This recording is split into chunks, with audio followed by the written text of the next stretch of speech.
Ladies and gentlemen, boys and girls, children of all ages, you are watching Off the Track, and it is time to drop the hammer.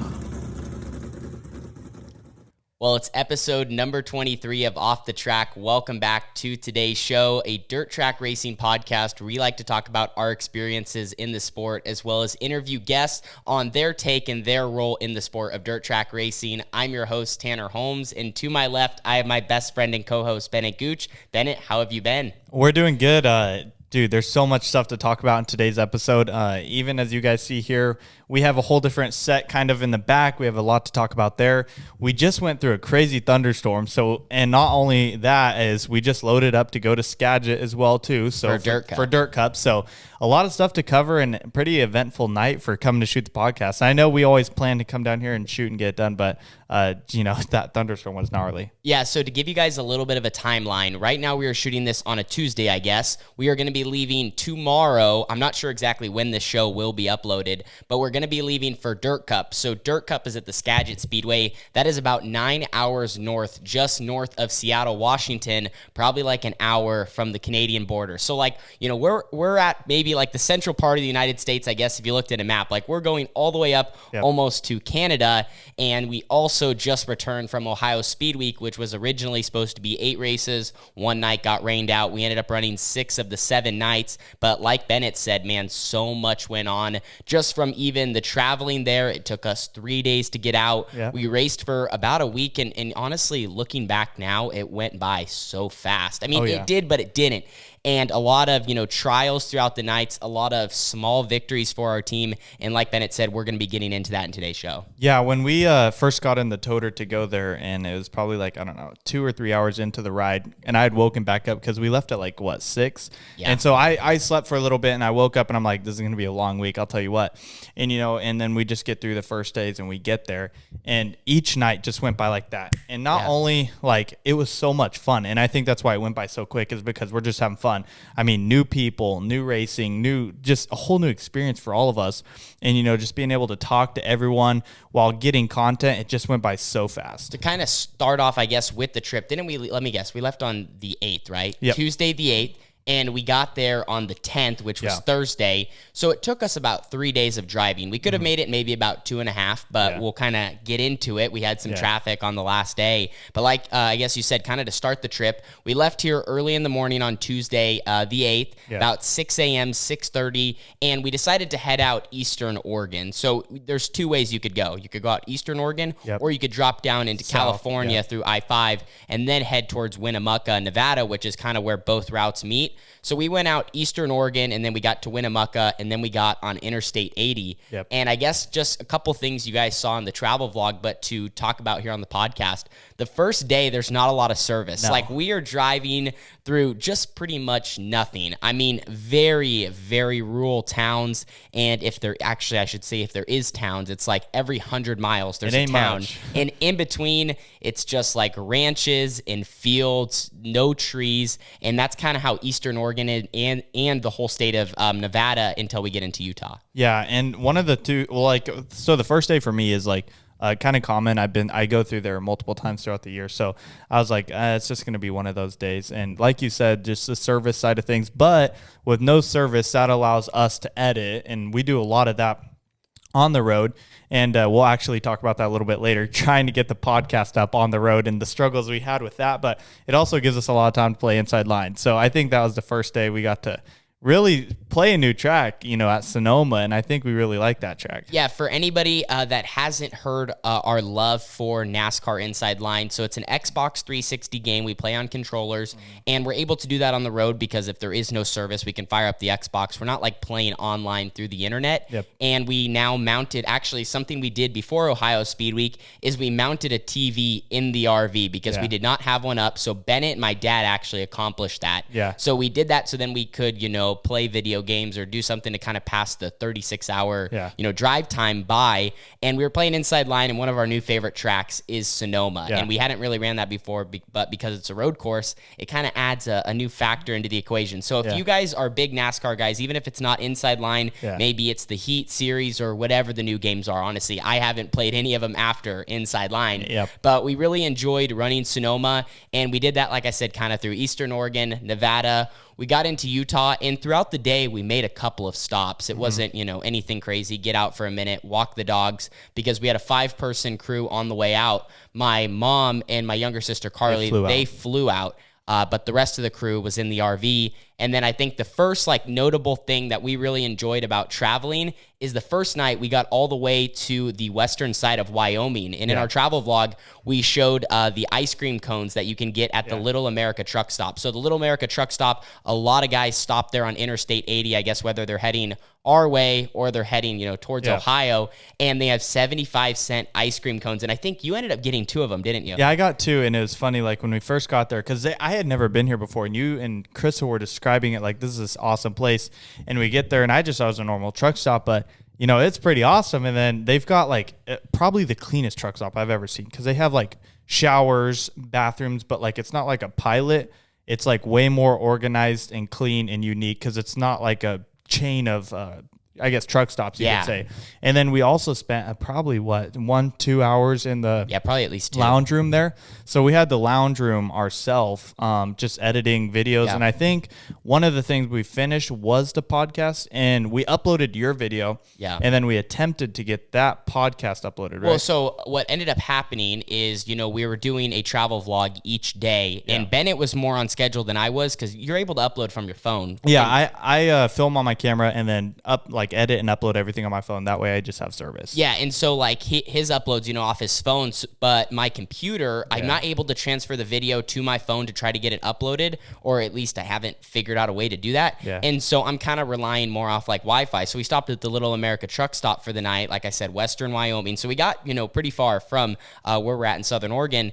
But we went into the lounge there, and we had a podcast to get up, and then I was also trying to get up my first video, but I wanted to make sure to try to get the podcast up.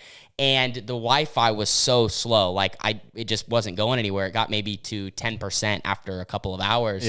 And so we tried stuff the next day as we got going. And like you said, the truck stop lounge was super nice, comfortable. There was nobody there. They had a TV and a little bit of music playing and all that stuff. But to start day number 2, I immediately woke up and I was trying to upload off a hotspot, and it was actually rolling. Man, the podcast went all the way up to 85%, and then it stopped. And then it crashed, and then I had to do it again, and then I had to do it again. And I was trying, and then I even tried my video, and same thing, I'd get to 92% and crash. And it was just a struggle. And eventually, I wouldn't say we gave up, but literally I was using so much internet, it started to slow it down because I was hitting our limits. Well, I think we came to the conclusion, we shot the podcast. It's not like we slacked and missed an episode. We got the episode done. It just didn't come out on time. So we came to the conclusion, you know what? If you're that upset, I'm sorry about it. But you know what? We got it done, and we got it uploaded eventually. Yeah, it was the Blake Anderson episode. Yeah, and it was just a couple days late. But that was a great episode. But nonetheless, we did get it up. Yeah, Blake, that was awesome getting the chance to talk to him, and we got to meet him at Speedweek. But day number 2, so working hard at uploading videos. We stopped. One of our first stops early that morning was at that Abraham Lincoln Memorial Monument. That was kind of cool. I'd never seen that on our trips east. Got through Nebraska, and then day number 2 on that night, we ended up stopping at a Love's truck stop, and that was a little bit not as clean. Not as clean. I don't know if way more busy. Way more busy. Very, very busy, and that was in Iowa. I think that was just a little bit past Des Moines. And same situation, we went in there to try to get internet and get stuff uploaded, and I ended up having to pay $3.99 for internet. I think I got it for 4 hours, and it did the job for a video, but it still couldn't get the podcast up. So like I said, that's why it was maybe, I guess, two or 3 days late, whatever. Yeah. But anyway, so we did that. And then also didn't you take a shower? Yeah, so I attempted to go, I know they have trucker showers in there. So I was like, you know what, may as well go take a shower. It's 2 days. I haven't had one. We're kind of and we're conserving from the toter home. So I was like, water. May as well go use one there. And I went to go buy one. Well, if you fill up more than $50 or 50 gallons, you get a free shower. So I scored on that, and I go in there, and it was just not up to par. It felt like I was just covered in slime. I don't know if that's common with those or what it was, but I was irritated, all right? Yeah. So I get all halfway cleaned as to what I felt, and I come back out, and then I think I went live on TikTok for the first time that night, and we had a lot of people watching too, which was pretty cool. So that was fun. Yeah, we did that, and we just kind of sat there and we don't have a visual of this, but their lounge So the Little America truck stop was like a bunch of chairs, cozy, like comfortable. Technically, if you fell asleep there, you wouldn't be like, it wouldn't be a bad thing, I guess. This, though, was like the worst lunch table you could see at your school, like booth at a restaurant. I don't know. And there was one of them, and then it's in the hallway to go to the showers. Yeah. So everyone's walking past you. Yeah, there's that, and then also there's some couches that I definitely would not sit on. Like these were ripped. These were ripped and old couches.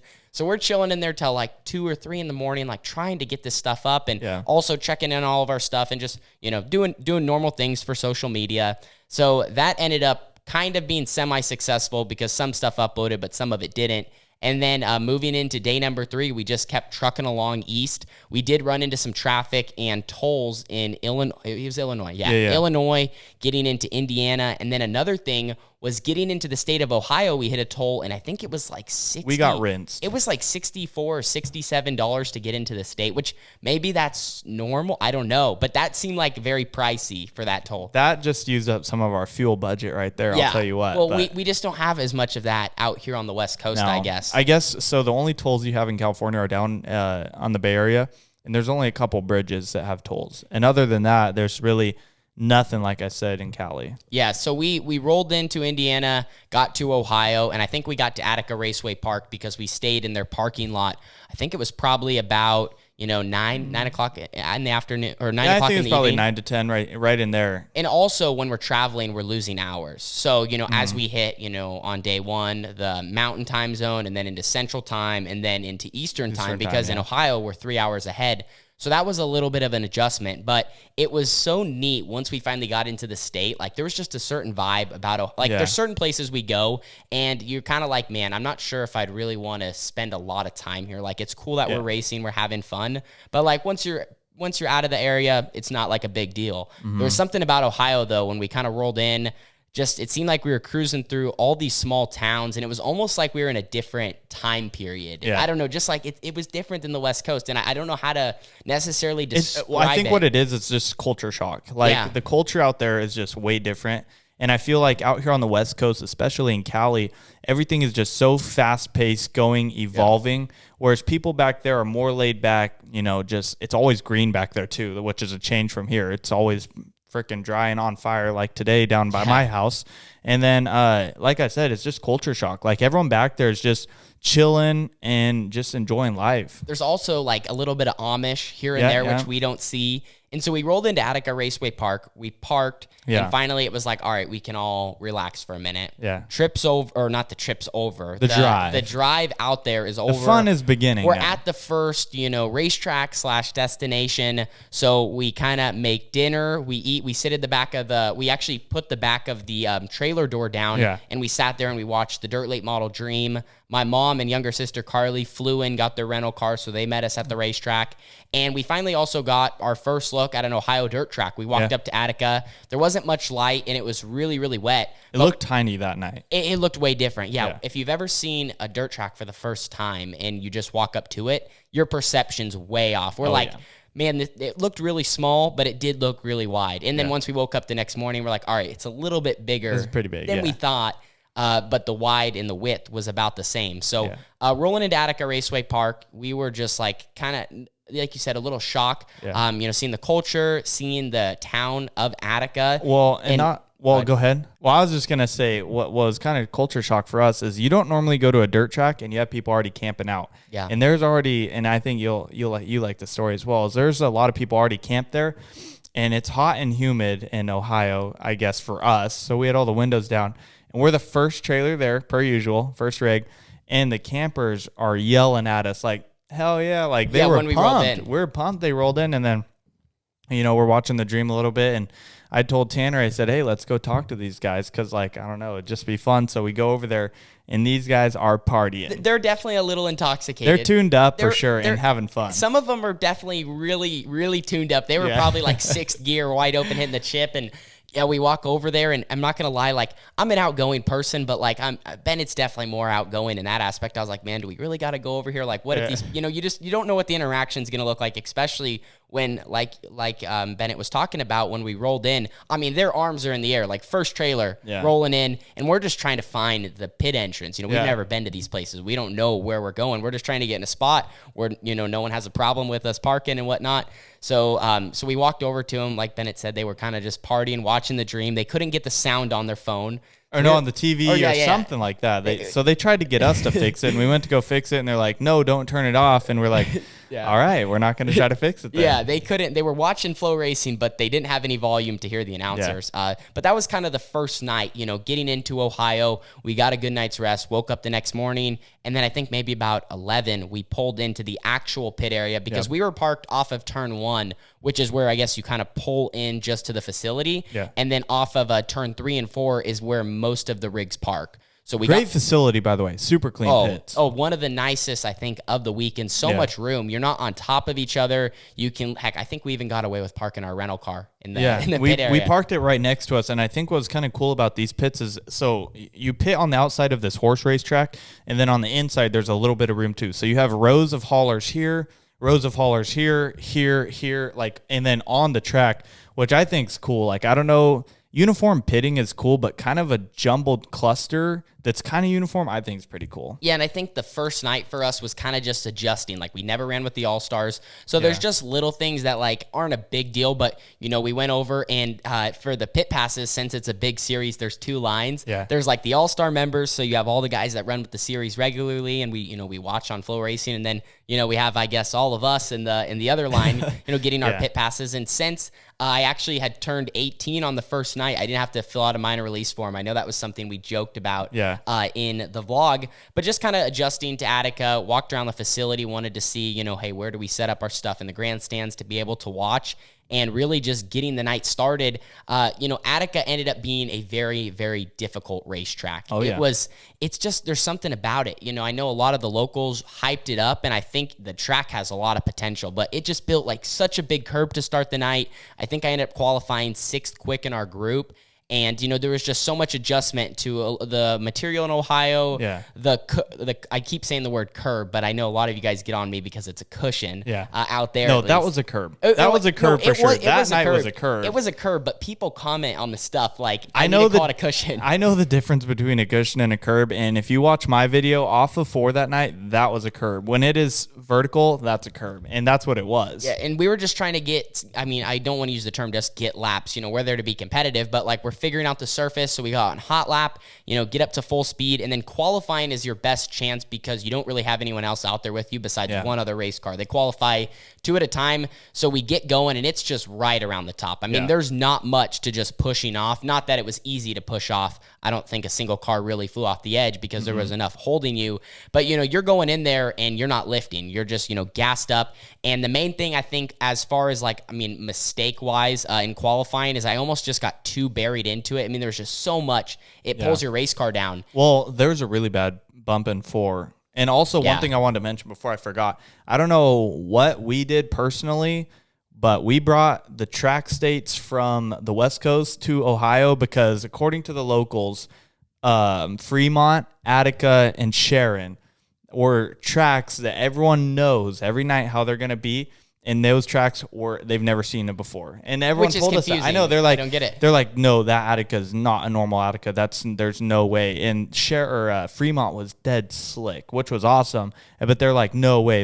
It's never this slick and smooth. And then Sharon, we got told every night it's never going to take rubber, and it takes rubber. So I don't know what we brought from the West Coast, but and I think also something to get into is like everyone's perception on what is a good racetrack is different than like our perception or other fans, because like some people, like a racetrack will be super neat. Like honestly, I liked Fremont, and people will come up to me and be like, dude, I'm so sorry how bad the track is. Like it's horrible, it's rocky, and I'm like, dude, you should see what we have on the West Coast. I was like, there's no rocks out there at all. What do you mean? Like, dude, we literally walk out to some of our tracks in Oregon, and like you can like fill up buckets, So it's just different. But back to night number 1, we kind of had a tough heat race as well. One of the first things I think we learned and was a little bit of a wake up call is just with like trying to get the car right is these Ohio surfaces are just so dirty. Yeah. And they don't really clean off a lot. And at the same time, when they don't clean off, they stay fast. So you're still on the gas.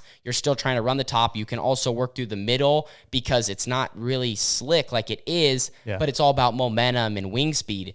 And so the first night at Attica was just a struggle to get that figured out. After we didn't run great in the heat race, we ran that C main event. And that was probably some of my best laps of the whole week. Like, I don't know what happened or what changed. Part of it maybe being in clean air and just being able to kind of almost run a hot lap session. But I started front row outside, and I think it was like an 8 or 10 lap C main. Yeah. And I know it was a C main with the All-Stars, but we won it. Yeah, and I think that was probably my most controversial video. So apologies for that. But I remember standing on top of the hauler, and I was going nuts. I mean, you were, like I think someone said, you were in a whole different area code in the All-Star C main. Like, it was nuts. Like, I don't know what it was, but Tanner Holmes doesn't normally run the curb that hard, but you were running the curb hard. Yeah, I just kind of wanted to, try some, or not try different things, but like one of the biggest things that I work on when I'm going to new racetracks, or I should say like no matter what track I'm going to, is like trying to find the limits. And I feel like if I can just get a couple of good laps under my belt, then I know, or like I have that certain expectation, maybe the word is, for myself, like, all right,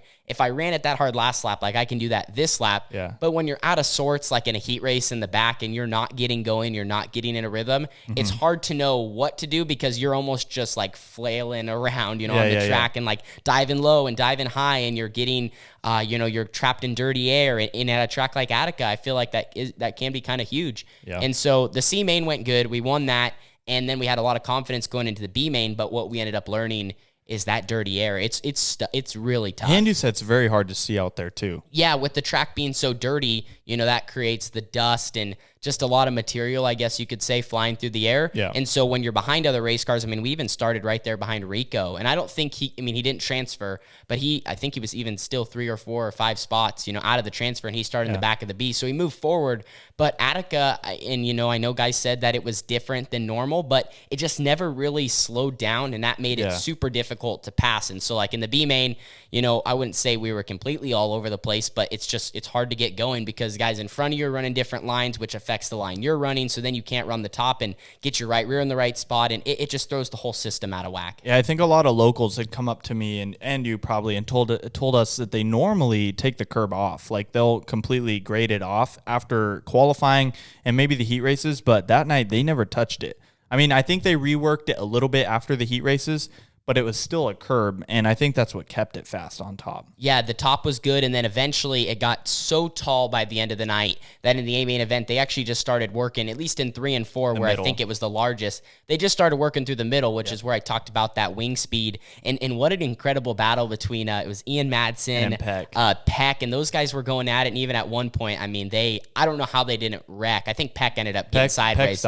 But, I mean, Ian Madsen, I think they were right rear to left front, and that was just an exciting show to watch from the stands, which you never want to watch from the stands because you want to be out there, but it also gives us a chance to kind of like sit back and see how hard these guys are driving, the lines they're working, and just really the incredible competition that we're up against. Well, you watch it all the time on Flow Racing, and then you get there in person, and you're like, wow, these guys actually drive so hard. It's insane. Like, I mean, I'm going to be honest, watching it online is just kind of like you don't really understand and see how hard these guys are driving it. Well, and also how easy it looks online. Like people don't get how easy it looks. Like, I'm not going to say that I have respect for those guys. Like, I knew going into it was going to be a challenge, but I think it just completely puts it even more into perspective when you see it in person. I guess if you're from out there, that's just what you're used to. You're used to watching All-Stars, Outlaws, some of the other 410 series, but guys on the West Coast here where, 410 racing is not as strong, and even 360 racing, we have like a lot of limited stuff. So we're used to seeing the cars at like a limited pace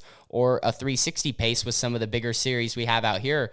But other than that, we're not seeing 900 horsepower sprint cars and guys, literally racing for a living, $6,000 to win each night of Speedweek, and every spot is points. So it was just, it was nuts to see the battles that they had up front. Yeah, I think one good point to bring up there is like, it's almost an easy way to say everyone's racing for a ride all the time. Yeah. And like we saw the past week, Ian Madsen had lost his ride, and I think Spencer Basin had come in. So, you're just always racing for a ride, and I think that's just how those people are out there. Yeah, and it's tough to know, obviously, every situation, ins and outs of what's going on. But yeah, I mean, things can change very quickly. Yeah. So moving on to night number 2 of Speedweek. That was at Fremont. And I think the first thing to mention about Fremont, if you guys have ever been to this racetrack, it just felt like an older facility, and not in a bad way. Like it was almost like a classic dirt track from the 60s, the 70s. They had their own Hall of Fame just for the Speedway. Yeah. So we checked that out, and I think they had a car from Jeff Gordon in there. I don't remember all the other guys, but man, it was such an experience. And I think if you ever have the chance to be at that racetrack, you should, take a second to walk around and check it out. That's right. And I think what was kind of unique about that is it's a fairground. So you're parking in between some like other animal show stuff for FFA. And then not to mention too, across the street is an auction yard. So there's live auctions going on for like tractors and stuff. And then across the street over here is like this like live street fair. And so we're coming in and it's kind of just like chaotic. And it's tight. It's really tight and packed in. And like you said, it is almost like one of those step back in time almost tracks. But I thought the race in there was awesome, and there was a ton of fans as well. Yeah, there was only so many spots to park, like our super long rig, because we're longer than probably 90% of the people. So I don't know how we packed as many cars in as we did. No idea. And once everyone's there, like it's just too wide getting like down to staging because you have to go through the whole pit area. But one thing I did like about it is the grandstands were so close to the pits. There was just one little gate you could walk through, so you had access to the fans, and they had like I guess every single night, had all the T-shirt trailers and I guess a mini fanfare, you could call it. But what to mention too about that is like normally, like let's say at Attica and I believe Sharon and probably Muskie, like the fan area where it was like pretty big, so there's like a lot of room in between trailers.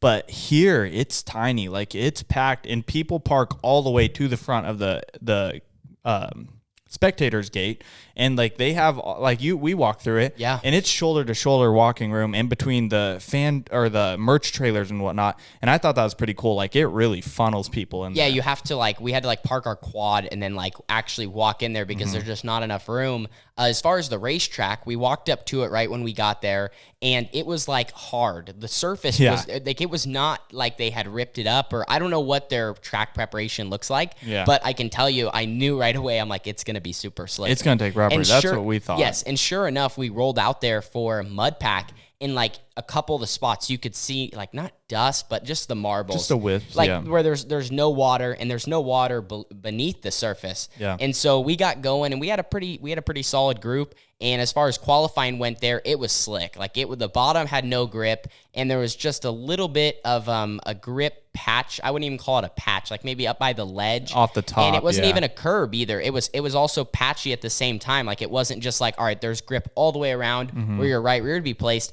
It was all right, there was a little bit of left rear grip, maybe on entry, and then that fades, and then there's also some right rear grip in the center, and then that fades, and then you almost have to get it back down a little bit lower on exit. The corners were just weird. And I knew right away that I think we were going to kind of like this place because it had a couple of factors from watching that kind of fits my driving style. It's not like Attica where it was fast and, it never really slowed down.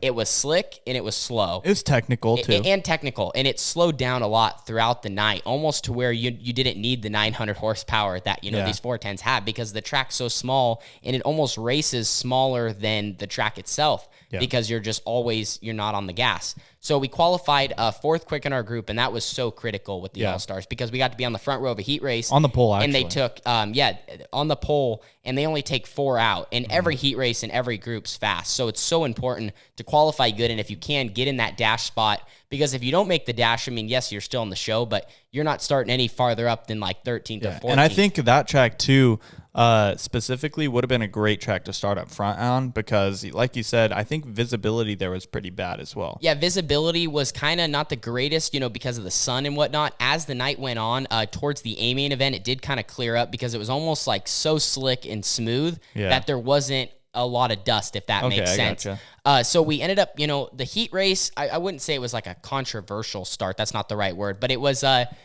questionable. It's like if you come to Red Bluff for the first time in an open and you start on the front row and you don't know where to start here, you're just not going to win into turn 1. And I think that's just kind of what it was is, you started, and I see we're going to be biased. We thought it was a jump. That's just what we thought. But, maybe watching it back on flow, you could have definitely, as the race leader, the starter, could have went a lot sooner. Yeah. But at the same time, it was your race to start. 100%. But, it's just whatever side you look at. It goes both ways, and I think like it was a learning moment. It was a great learning experience, because on the initial start, it depends. So like what we have a lot out here is, well, I guess the first thing to mention is I didn't want to get called for a jump because like how bad would that suck if you start on the front row and then you jump to start? And I just learned like not that they have a lot of leeway on both ends, but throughout I guess the week it's not like they called a lot of jump starts. Yeah. So I was trying to start in the grip, and I should have probably just been on the gas a little bit more, or at least like turn like going off the corner, to make my move for starting the race. And the outside car, he was able just to get enough of a run to where there's almost nothing I could have done. So that was just my mistake to not play my cards right. And that was just something like, all right, now in future, hey, this is what got to be done on the start. And also these guys are veterans. They're going to, play their cards the best way to put them in a spot to, benefiting in the outcome. So we ended up running second in the heat race, but we were really fast. I think whoever gets out front there probably wins that heat. Mm-hmm. And like I said, it was just super slick. And one thing that was different about Fremont to mention is there was grip, but it was on the outside of the straightaway. So usually there's grip down low on the straightaway, and where everyone runs slicks off. But it was the opposite. It's on the outside. Where everyone runs is where the grip was. So you would kind of float through the center of the corner, and you're trying to just keep your tires under you, keep momentum. You hit the grip, and then the cars shoot down the straightaway, because once they find grip, they toss the front end, they wheelie, and they just go. You can see them. It's kind of a cool sight. And then going into 3, it was kind of a little bit around the bottom. And like I said, everyone just pedaling it. So we ended up running second in the heat race. And then in the A-main event, we started 14th. And I think we had the car pretty close. There was a couple of things I think that could have helped me a little bit. But for the most part, I just wasn't able to get going. It took me so many laps. And a lot of those guys, I couldn't get enough of a rhythm to even be in a good spot, I guess, to block. And so one of the biggest things I found out about Fremont is even as the track slicks off, not necessarily 1 and 2, but 3 and 4, you can actually kind of fire it off in there. Yeah. And, with the fuel load and stuff, I just wasn't able to get into a spot to where I was able to do that lap after lap after lap. So we battle with some cars and we lose some spots, battle with some cars, lose some spots. And then eventually, obviously, the leaders came around. But I think as far as the surface it was actually a pretty good surface for racing. You could work the top, you could work the bottom, and they had a last lap pass, at the front of the field. Last corner. Cole Duncan. With Cole Duncan. I think it was Danny Dietrich. Yeah. So he went around the outside and, got him at the line. See ya. Yeah, and Cole Duncan, that's kind of his style. He's one of those locals out there that is extremely fast. So Fremont Speedway, I think that was one of our more favorite tracks of the week because, it was smooth. It wasn't super rough. It had a couple of different lines, and overall, I think it put on a pretty good show for the fans. Yeah, and I think one of the cool things, too, is when we first got there, this was one of the first times I've ever seen a safer barrier at a dirt track. And I think I mentioned it in my video, or that may have been the video where it lost a clip, but the safer barrier is a really hard foam block, but it's pretty solid, and if you hit it, it would give away. And then one of the other cool things there is qualifying is awesome to watch at Fremont, and you're sitting on the wall too, which was pretty cool. And normally you don't sit that close to a track. I guess the only other place that was closer than that was definitely Sharon out of turn 2. Oh, yeah. But also fans at Fremont turned out. I don't think the last fan probably didn't leave until probably 11:30, maybe 11:45, but it was awesome. There were so many people that came and said hi. The pits were empty, and going into Speedweek, I think something to note is we had no idea what to expect. We have no idea. We've never been to Ohio. We made our Midwest trip last year, so we have some numbers. We can base stuff off how much merch to have, and we brought more. I brought all the merch I had for the week, and I was pretty much out by the night number 6. If we would have went to Portsmouth, I pretty much would have been. I think it would have sold out. Oh, yeah. I have literally less than double-digit shirts left, literally 10 or 15 shirts left. So, but anyway, Fremont, so many fans, and, everyone was kind of pulling out right after the A-main event, but we obviously stuck around, and it was just cool. We get a little bit of time to talk to people when there's that many. You kind of have to go through quick, so you try to make it the most meaningful interaction as possible. Get a picture, where you're from, kind of all those quick things. You want an autograph? We have our autograph pictures, or people want us to sign shirts, but it's just a great chance to get to talk to everyone. And I think that was one thing about Fremont is even though we weren't even parked in a great spot for fans, they all found a way to get to us. Well, and that's one of the cool things too is I think so we had supporting classes every night, and then after the main event's done, then the supporting class mains would run. Every other track, mostly 50% to 70% of the fans were gone after the All-Star main. But I'll tell you what, I think the Fremont locals love racing so much. The support class was the 305s that race there. Super racy, and they race there all the time. So I think all the fans had their local favorites. So that's what really helped us, is they stayed around for the 305 racing. And then after that, you had fans coming to talk to the 305 local guys, and then you had fans coming to talk to us, whereas a lot of the other all-star teams had pulled out just, probably to get down the road to a wash and then go to the hotel for the day off the next day. But like I said, it was awesome. Tons of people came out. And I think one of the stories to tell after Fremont that just kind of popped in my head, we did make a McDonald's run after. So we had a Sunday off. Yeah. And this was kind of eventful now that I think about it. Yeah. So Sunday, we were planning on doing a wash, maintenance, and then head to Wayne County. Mm-hmm. Well, since it was super late, and once all the fans left, we're like, man, we made my mom had made dinner, but we had, dinner, well, what you're trying to say is dinner was made earlier in the night, but racing was like that. Yes. And then right after the main was done, we had fans all the way through until we were the last person there, and dinner got cold. It wasn't even that too. It was like we don't even always eat right. We don't always eat at the end of the night. Like sometimes we eat after qualifying or the heat races, depending on. So like we had kind of like already eaten dinner. So this was more like a late night. Like it's not like we made dinner and we're like, hey, we're just going to go to McDonald's type deal. So anyway, there's a McDonald's literally like 3 minutes down the street because there's a Walmart. There's a couple of other things. Quick mention when you bring up the Walmart thing. It reminded me. We almost got kicked out of Walmart, and that was kind of a funny story. So what we did to finally get the podcast uploaded, right? Yeah. Is we went to Walmart because Walmart has the best Wi-Fi. So we're in there. Tanner's doing a little Instagram clip, and I'm actually filming myself buying die-cast cars with an employee behind me. No one says a word to me, and I'm filming the product and stuff. And then Tanner's literally just doing a quick little Instagram clip, and which I guess I was yelling. You were loud. I'm a super loud talker. Like I'm a really loud talker. Yeah. And so this homeboy pulls up on Tanner, and he's like, "Why do you record? What are you recording in my? What are you recording in my store?" And he's like, "Why do you got the laptop?" And I'm like, "Oh, yeah. What's going on?" And then I know Tanner kind of locked up a little bit, so I come around the corner, and I'm like, "Here, I'll handle this guy." And it turned out he was pumped. And so a lot of people go and mess with this Walmart, I guess, but he thought it was awesome. Yeah, we were just in there kind of doing like normal stuff, like trying to get some footage or maybe some stuff to put on our hard drive for future videos. I was kind of just talking. I was giving Walmart credit for their Wi-Fi because I think, my video uploaded in literally 3 minutes, like 5 times faster than what I have at home. But he ended up becoming a fan, and he said he was going to check out the channel. So that was just one of those interactions. Like it was a positive interaction off of something he just, he was doing his job and being cautious.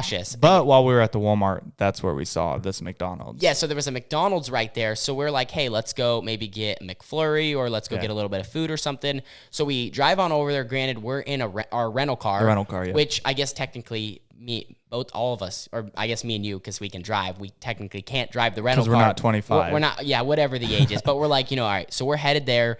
And so that was just right down the street, so it wasn't a big deal. Yeah, and Carly's with us, by the way. Yeah, so it's 3 of us in the car. So we pull up to the thing to order. The mic thing, Yeah, the mic. And we pull up, I roll down the window, and it says like, hey, McDonald's, whatever. It's like this, like, welcome to McDonald's. What can I get you? Yeah, that exact voice. It repeats it.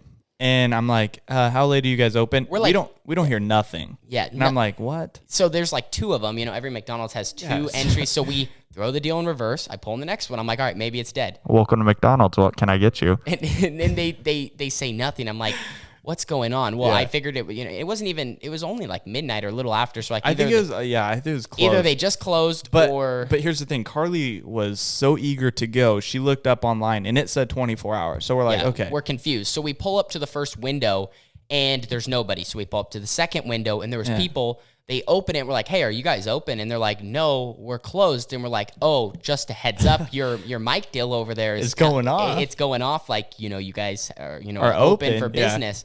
So we do that. And they're like, oh, so they start asking us questions. We're like, yeah, we're just down the street at Fremont. We just finished racing. Yeah. And Bennett was like, hey, do you guys have anything, left over or whatever? And so that's normally kind of a thing is like if you show up late and you're the only one there, sometimes fast food places will give you some free food. Yeah, because they don't want to throw it out. They're going to throw it out. And so they had a couple of things. We ended up not taking. I think they had like a strawberry pie or some sort of pie. Yeah, we got a drink though. But they're like, hey, do you guys want some free drinks? So they gave us some free drinks. And we're like, all right, sweet. Yeah. But is there another McDonald's that's open that's 24 hours? Yeah. And there was.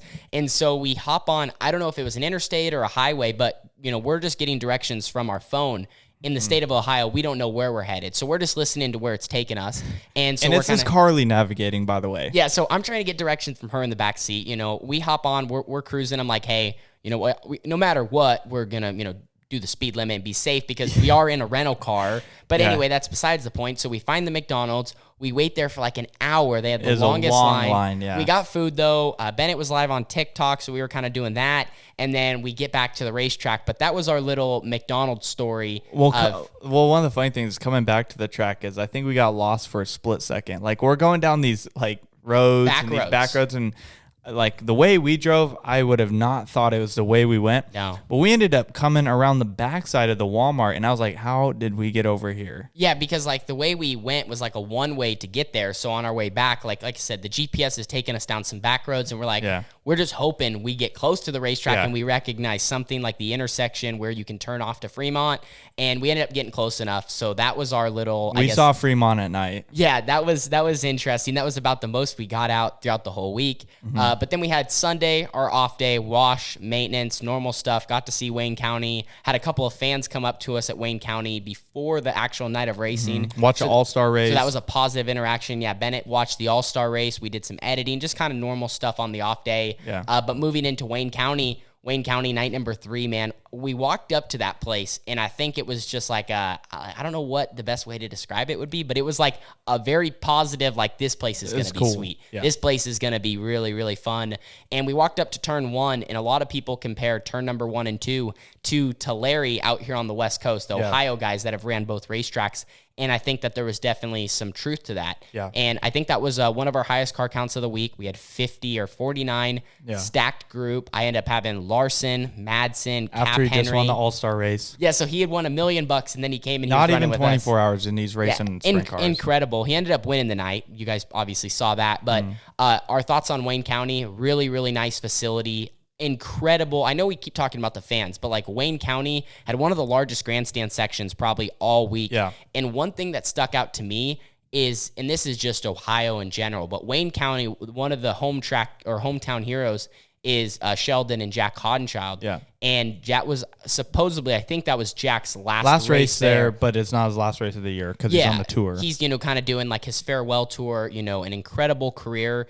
And so they were selling, I think it was Rico selling all of his merch. Yeah. He was selling like, the wing panels, and they had Hoddenchild flags. And so every single time, Jack made a move or was sliding people or racing up front. People are going nuts. People are throwing their arms in the air. They're waving their flags. There was one dude under yellow. He was like waving his flag at Jack and yelling at him. And he would run the line of the stands. Yeah, he would the green flag would go and he'd run all the way down the front straightaway. This guy was pretty tuned up. But it was so cool to see people so involved with the sport and like how attached they felt, because we just don't have that as much out here. And that was a refresher moment. What I think really it opened my mind up to that. It was the very first night. Like I said, we don't have people that normally camp out for races on the West Coast unless it's maybe Dirt Cup or, maybe Trophy Cup or, the Peter Murphy Classic. Other big Those events are pretty much the only ones.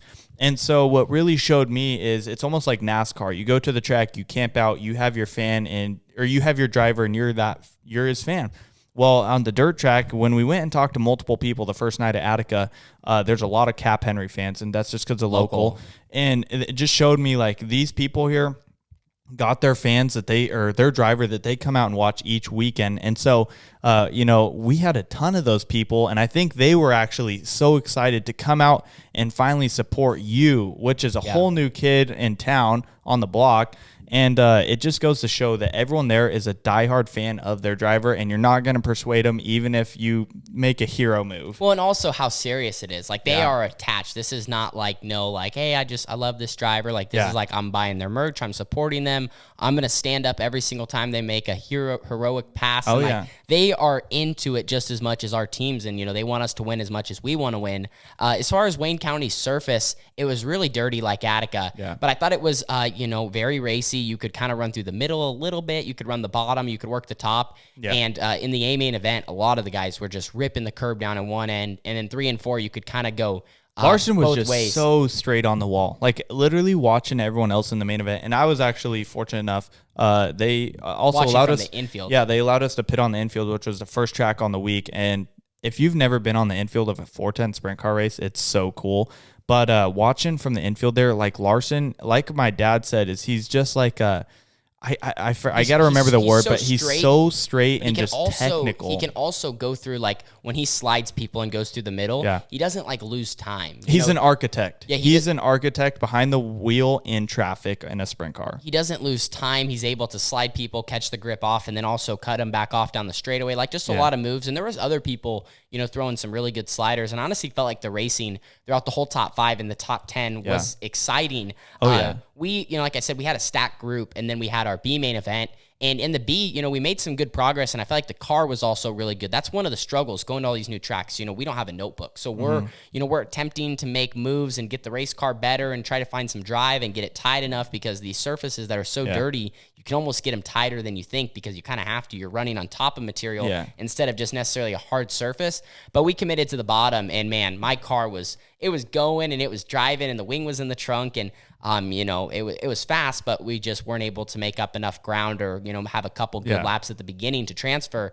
But I think Wayne County, that was definitely one of the other really, really positive and exciting tracks of the week that, like, man, I would love to go back there literally tomorrow night and, give it another go. Moving in, I think, to now night number 4, the Sharon Speedway, which was another oddball. I think to talk about, just each track each night, none of them were the same. I mean, they have a couple similarities, but I mean, Fremont to Attica is way different. Fremont to Wayne County is different. Yeah. And then Sharon is unlike all of them. It's something like I've never seen before. And so seeing a racetrack like that for the first time, we had to definitely get up on the wheel. So the Sharon Speedway, I believe it's classified as a 3/8 mile, which it seemed a little bit smaller than that, but I guess maybe like around the outside wall. Yeah. But one of the interesting things about that place is just how slick it gets. I mean, Fremont, we talked about marbles being on top of it and maybe a little slick in some spots. But I mean, this place, when we rolled out for engine heat, we think we did 1 lap. I mean, and there's no water. There's no water. You don't even. I don't even know if you need tear-offs. And it's funny too, is we went out there to get clips beforehand for the YouTube channel, like a first look at some clips, and the water truck's just making passes. Like, they're dropping water all over it. And then we go out for engine heat and then hot laps, and it's literally throwing dust. It's bone slick. And that's kind of how it was in all the videos we watched on Flow before. So, like, that's one thing we're also trying to do is, like, find qualifying clips, try to find a main event footage. The Outlaws ran there like 3 weeks prior, so we saw that when Blaney won. Yeah. And so you kind of have an idea.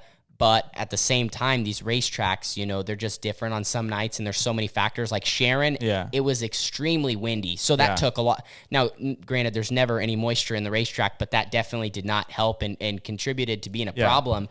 And so qualifying was pretty much on the fence. And we went out in Group 1, which I think was better for me because I think we had a 53-car field. And obviously going out 53rd versus first, there's what grip there was on the wall was gone by the last guy. And at least the first guy, I think the track was almost 2 seconds whole faster. Yeah. So we went out, I think we were the 11th car, and just working on running the curb and trying to be, as straight as you can. And the tire's under you on the straightaway, but in the corners, since you can't have your right rear in the grip, you can be on the gas a lot more. Yeah. So it's weird. It's like the complete opposite. Like usually, some tracks, maybe you drive it in hard on entry and then you slow down.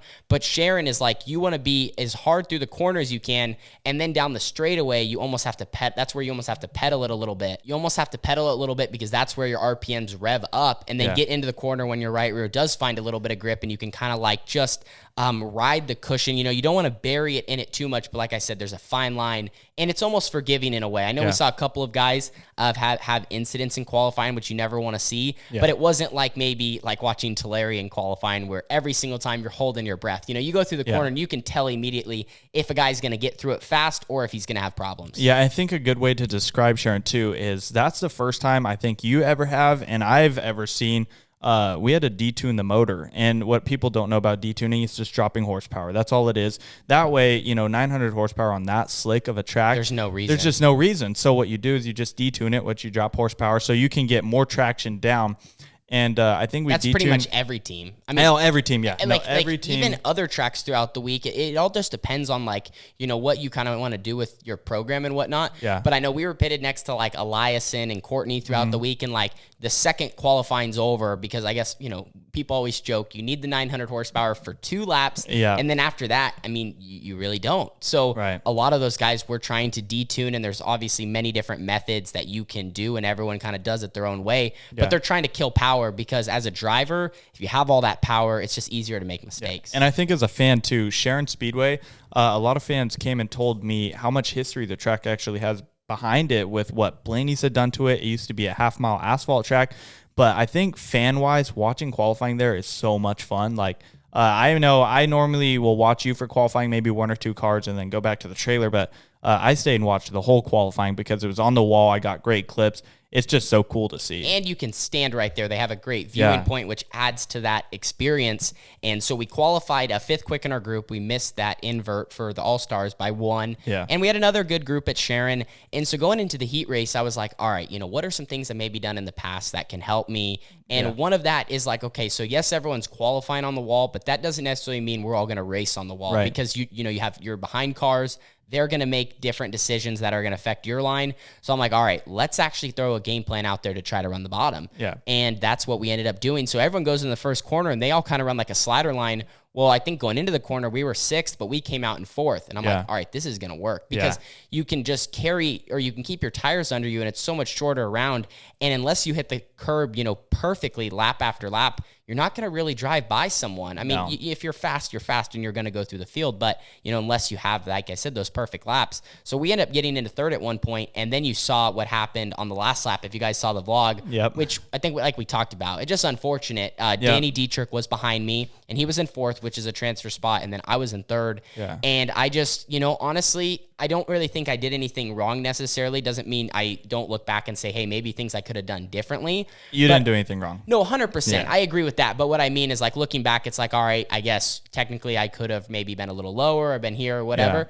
But Danny went for a slider, and he just wasn't able to clear it. And it got my left front, and it flattened my left front. And ultimately, like we said, that was just an unfortunate situation that, we got the short end of the stick. He drove through the left front. And then, the last lap, I'm out there, just squirreling around trying to finish. And instead of, transferring to, I guess, our second A main event of the week, we end up running 6th. And then that sends us to a B main event. So the heat race situation sent us to the B main event. And then I don't really know what went wrong in the B. One of the things we mentioned was, like, Sharon never takes rubber, or at least that's what we're told. And honestly, from video, that's what it looks like.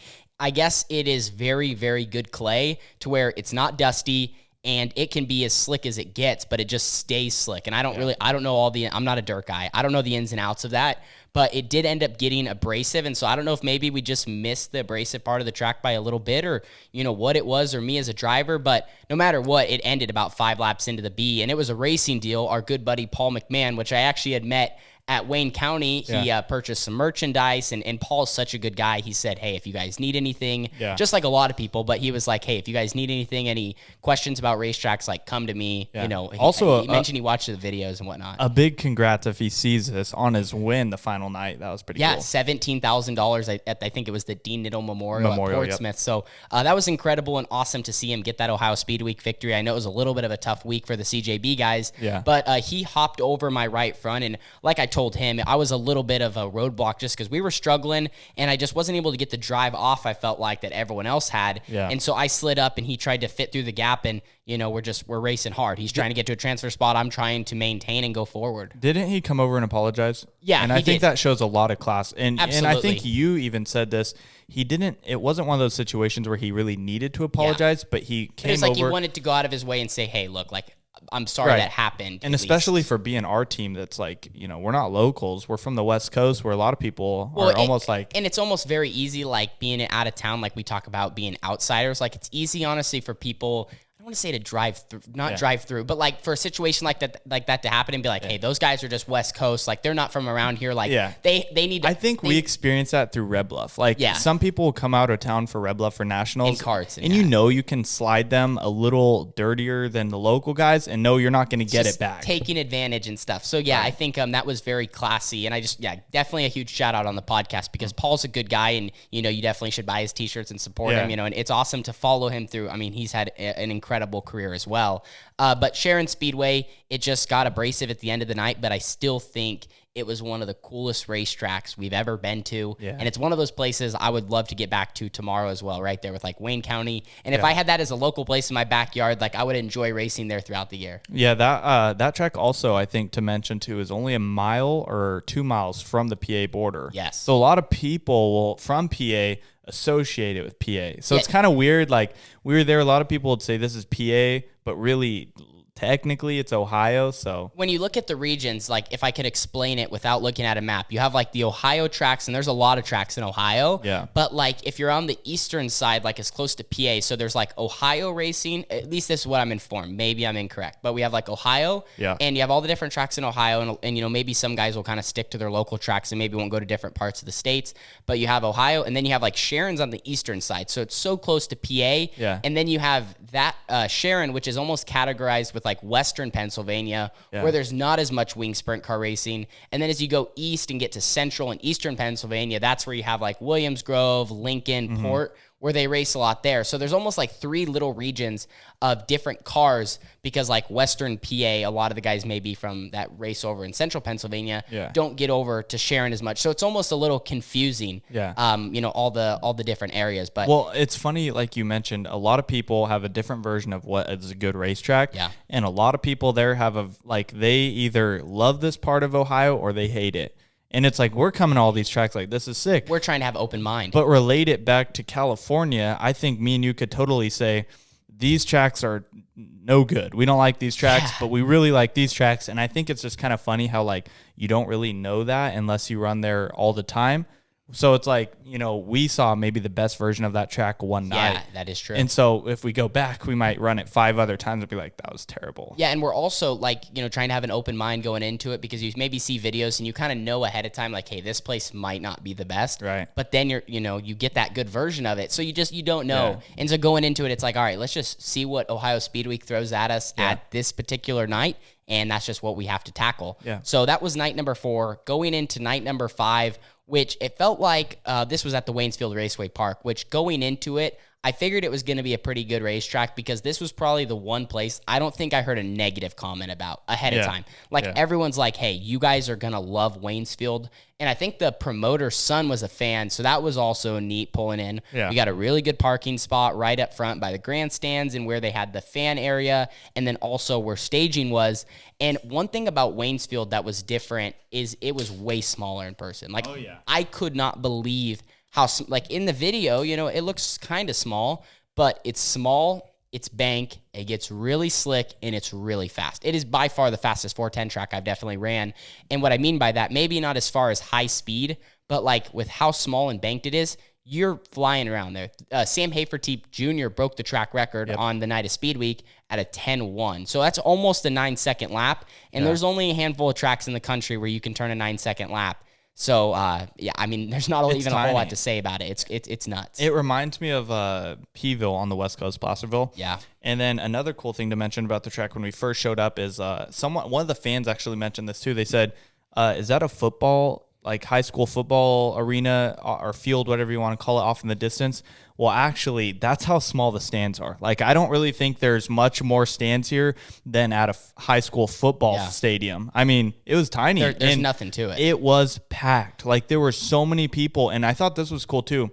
I don't know if you saw this, but the main grandstands were kind of elevated. Yeah. People sat here, but you could also bring your lawn chairs and sit in front on the fence. So there was a lot of people standing and sitting there, which that's pretty cool. It's probably the most simple facility of the week. There's literally the grandstands, there's the racetrack, there's the cornfields around the racetrack, and there's a little gravel pit area that's very tight as well. So like not many acres of property, and I think there's a couple spots where people could park campers just in a field, but not like a campground or anything, which nothing wrong with that. Like I said, it was a very simple and clean facility. Yeah. And it's another racetrack that I would like to get back to, just because, you know, when we're kind of struggling a little bit throughout the week, we don't get a lot of laps, because B mains are only 12 laps, heat races are only 8 laps, and if you're in the back of them, things happen really, really fast. And here, I felt like, honestly, I wasn't bad in qualifying, and definitely looking back at the footage, because I think we went out like second or third group.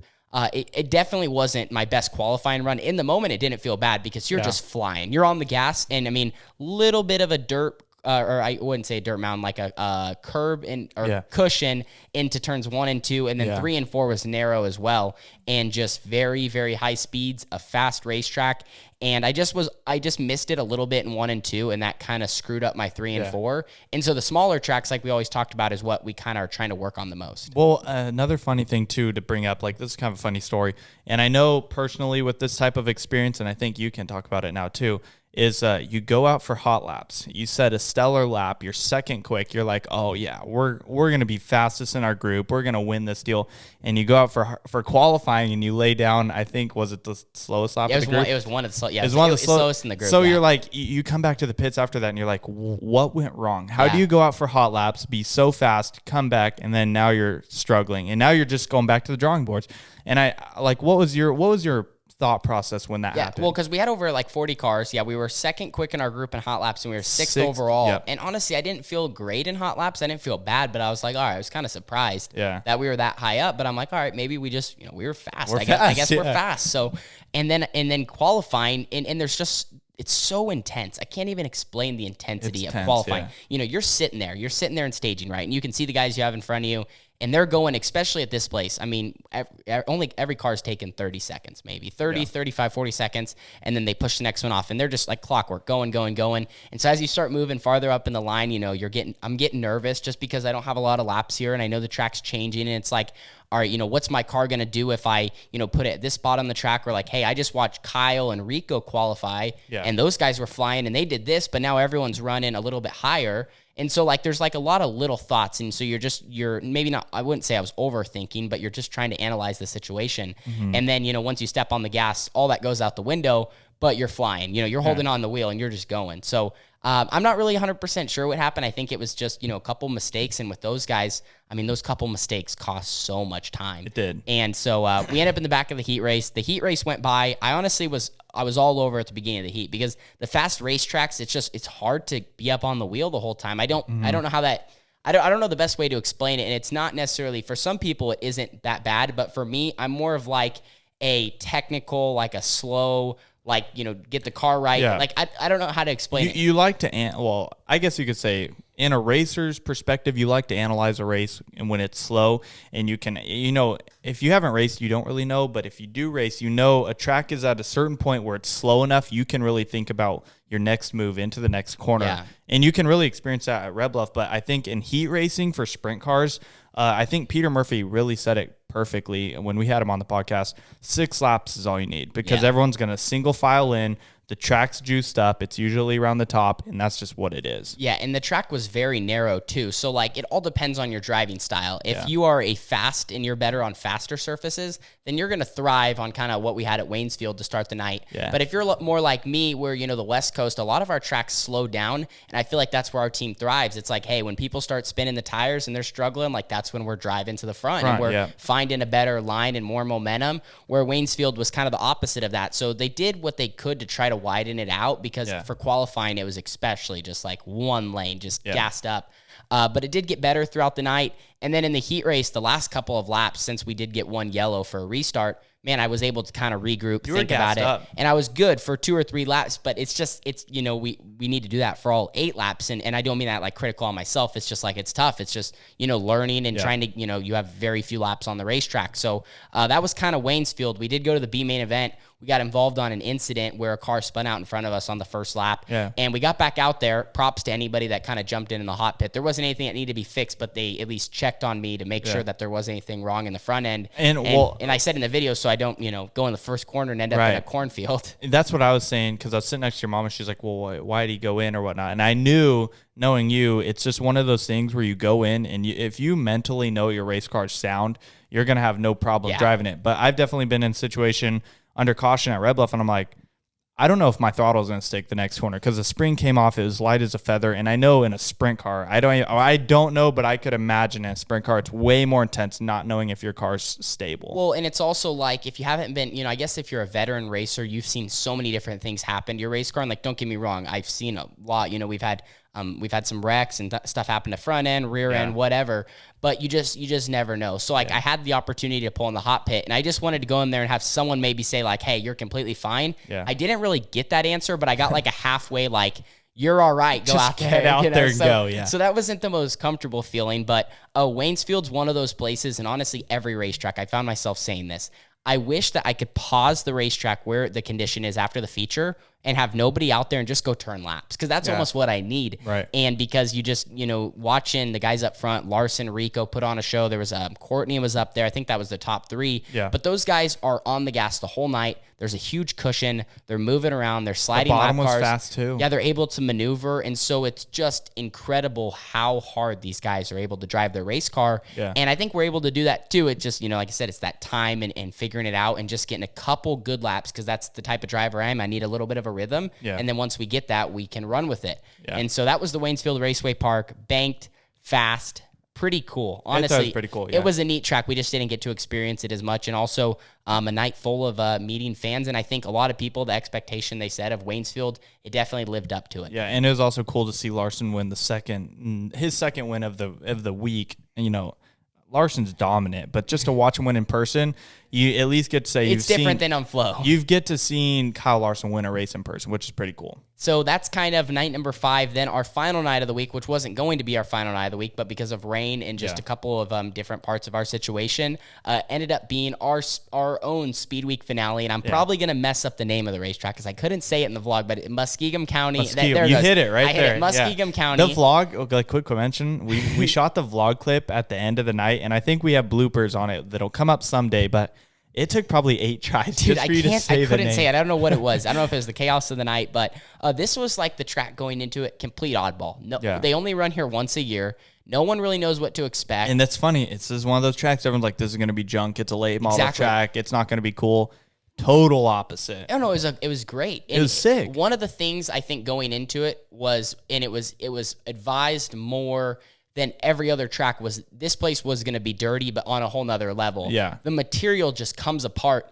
And I don't know if I said it at Wayne County, but I ended up taping my vents at Wayne County. I tried that because someone or a couple other drivers had said, hey, like, you got to trust me here. You might want to tape your vents because if you're especially, a couple rows back, not only you may not be able to see, but that, gets into your helmet and then it's even more difficult. So for the A main event and later at Muskegon County, I ended up taping my vents up. But anyway, starting the night, qualifying was phenomenal. It was really, really fast, right on the edge, and the material, didn't have a lot of grip. I think one thing to talk about before the night, so we're touring the facility. Bennett and I are rolling around. We're getting some shots. They had a couple ponds. People were like fishing somewhere, so we wanted to check that out. And we ended up getting the chance to talk to the owner of the place, who actually, I'm blanking on his name, but if you guys are watching this, he won Is it Moran or Moran? Or it's Moran, yeah. Dylan, maybe? He won the Eldora Million. Yeah, he's the $1 million man. He's the $1 million man. And he has the car there. And he was telling us about his cars and the facility and everything that they have there at Muskegon County. And I was like, man, this is kind of cool. And we were definitely in a different part of the state than what all the other tracks were at. So that was something different as well. But so we get talking to him, and this guy is watering as much as he can on the racetrack. Not only that, is like, I say this like charismatically, this guy's a wild man. Like when we were shooting a clip, he gets out of his water truck while it's rolling down the backstretch to fill it up, and he's turning valves while it's driving. He gets out, and he's on the gas. Like, he's flying around at 100 miles an hour, water in the racetrack, and it's like, it looks like it's almost getting to the point of rough, and it's not doing anything. It's just drying out. So right before the pit meeting, we go back up to the racetrack to check it out, maybe 2 hours after we talked to him, and he had watered it a lot. Yeah. And it's rough. It looks like it rained. They're packing it in while he still has water pouring on it. Like, I can't even describe it to you. Yeah, it's soaked. It looks like it's already starting to get rough. We're like, great, here we go. Like, what did we get into? Like, maybe this place is going to live up to the name that everyone's, describing it as. And immediately we get out there, we do one lap of, engine heat. And by hot laps, like, it's already slicking It's already peeling apart. I'm like, all right, no worries. Even though it was rough, it peels apart so bad that it just smoothens out. It's kind of cool. It was sick. And so for qualifying, we were actually pretty good in our group. We ended up third quick. And then we had our heat race. So I started front row outside. Yeah. And the heat race, honestly, I didn't feel like I made a lot of mistakes, but just one of the things I think throughout the week, and it took me a lot of nights to figure it out, it's like, if there's a way you can actually start driving on offense instead of defense, because the All-Stars are so good. So a lot of the week I found myself on defense, and that's what happened in the heat race at Muskegon County, is I going into the first corner, I think I had the 21 car underneath me. Yeah, Brent Marvel. And he looked like he was going to go to the outside. And because he had got a good jump, but I was also right there with him. It wasn't like I was sleeping on the start. Yeah. And I kind of did like a move I learned in outlaw karts sometimes. Like, hey, if they are going to slide you into turn one and you can slide them at the same time, go for it. Except I just didn't get enough of a run. And how the racetrack is, it's flat on the bottom and it banks up. Yeah. So the banking is actually, it's obviously faster if you can keep your momentum up.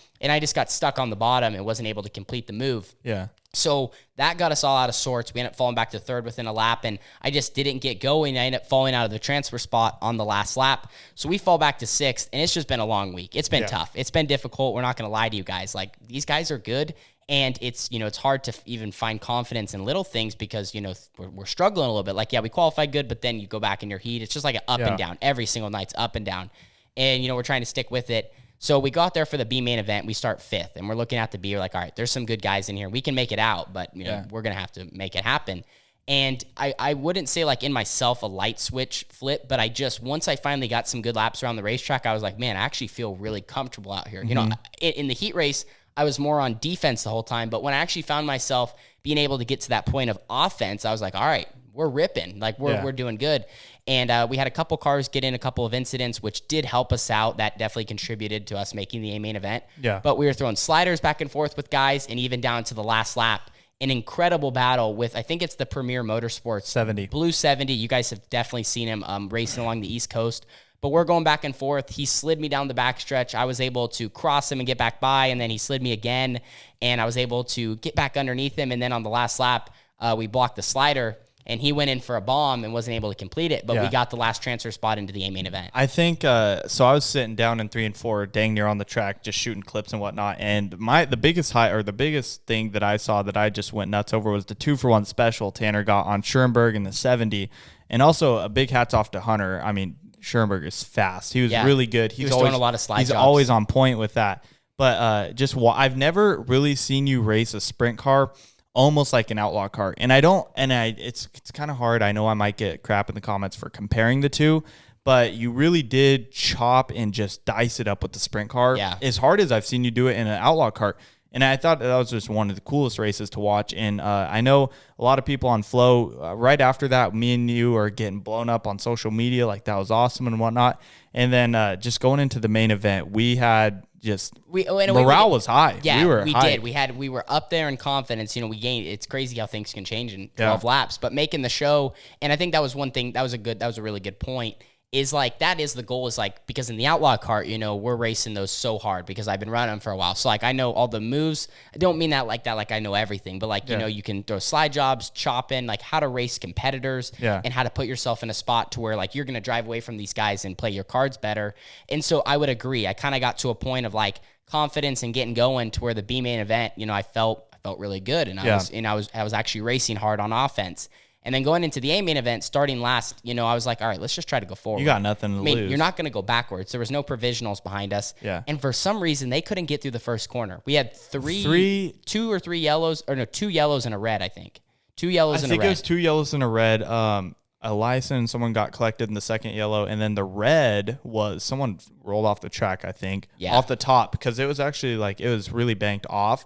And then I remember sitting down there, and down in 3 and 4, everyone's parked by me, and I'm like, we're not going to get this deal in. And then also a quick mention for anyone that sits in the stands there, I feel so bad because you cannot see how dusty it is for the main event. Yeah. And so even the half laps we got, it was already so dusty. Couldn't see anything. Like, and we haven't even turned a full lap yet. But we end up getting going finally on the real start. Yeah, so they ended up going single file. Well, actually talking about the first start, I wish it would have went in a way. I mean, every start for us was good because guys, like, it's so dusty for us drivers. Some guys check up and some guys stay in the throttle, which can be very sketchy. Yeah. And so I think I gained 3 spots probably on the initial start, and it was looking like I was going to gain more because I was in a spot to where they were getting trapped on the bottom, and a lot of guys were losing momentum, and I was just rolling right through the slick because the racetrack's very wide and it's dirty. And it's just, you kind of just go wherever you can go, and you try to make the best of it.